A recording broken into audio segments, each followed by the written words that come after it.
Hello guys, magandang hapon sa inyong lahat at magandang tanghali nga pala.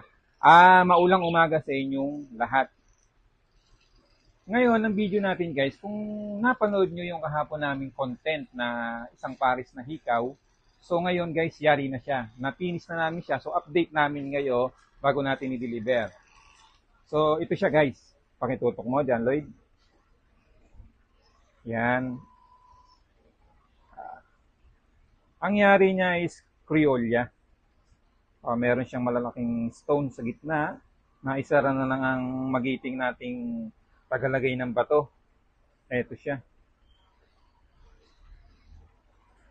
Okay, ito pa yung isa guys. Oh. Yan, ang design niya is parang dangling pero actually para siyang kabitkaha lang kung tawagin namin to. Okay. So guys, maraming salamat pong muli sa nag-follow sa aming Facebook account at sa aming YouTube channel.